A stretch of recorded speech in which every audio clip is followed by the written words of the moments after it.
Hi, I'm Ashley Adamson, and check out this fucking sparkly dress I got here. Oh, so good.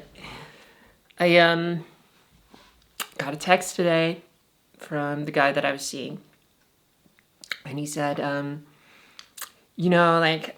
wasn't feeling it for some reason, and I think it's because there was something about you that wasn't feminine to me.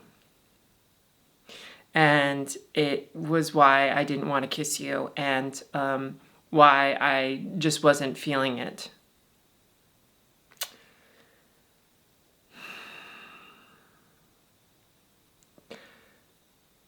Who does that to a trans woman and tells them that with good conscience?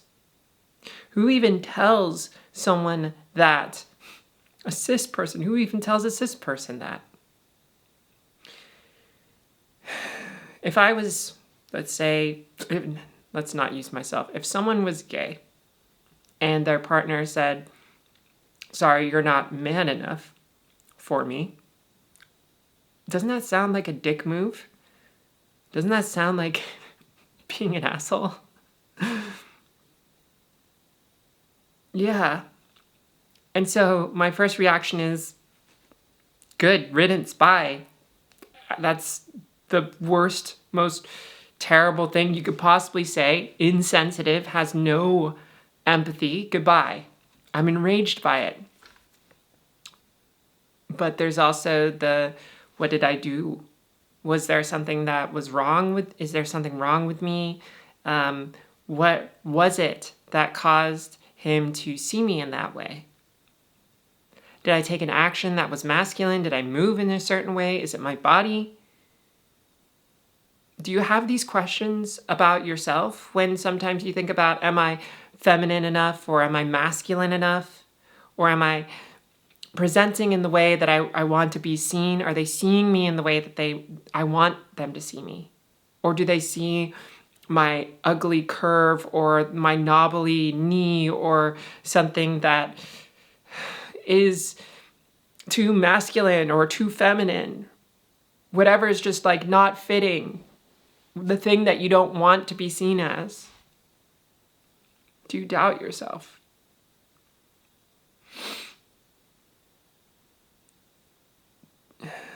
Yeah, so hearing that also made me doubt myself. I can't help but I'm a perfectionist, and I can't help but think, like, what was it? What could it have been? And I also realized that some people just want to look for evidence for why they don't like you or why they don't want you. And if I was a cis woman, he could have easily just brushed that off as, oh, well, it's just a cis woman thing. But because he knows I'm trans, it's suddenly like it gives him potentially license to look for something that's off. And when they say, oh, that seems off, that must be the guy aspect of him, not feminine enough, bye.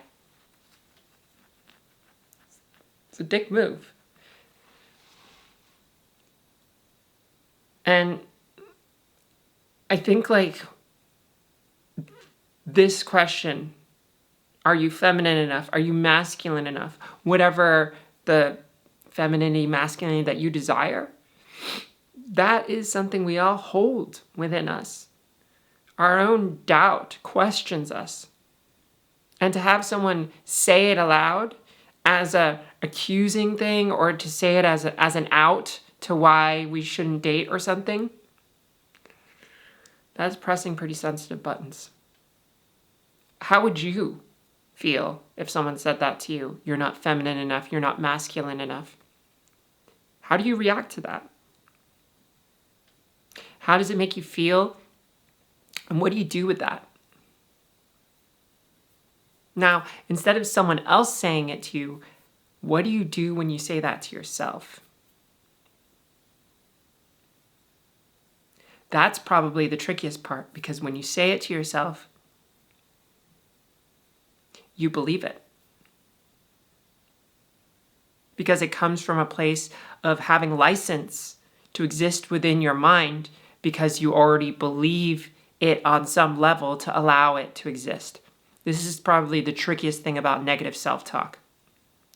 We can allow things that are negative within our consciousness to exist and perpetuate because they are rooted in some belief that you have that allows that voice to continue to perpetuate.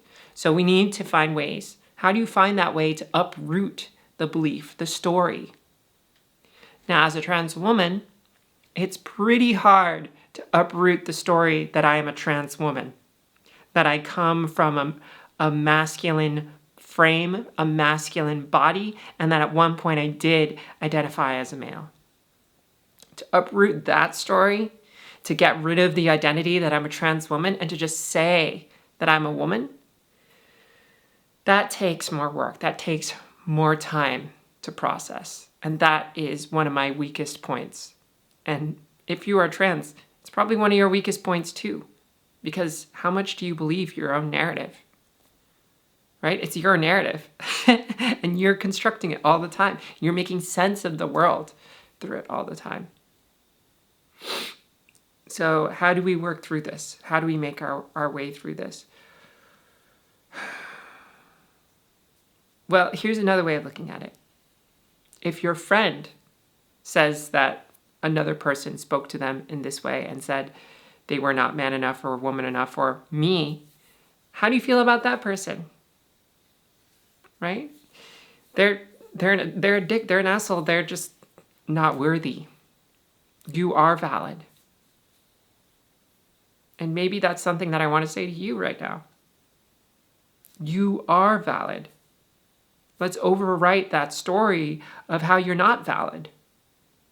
Let's overwrite that story that may say you're not masculine enough, you're not feminine enough, your shoulders, your hips, your legs, your butt, your glutes, your stomach, like you are valid. Your body is valid. You're beautiful.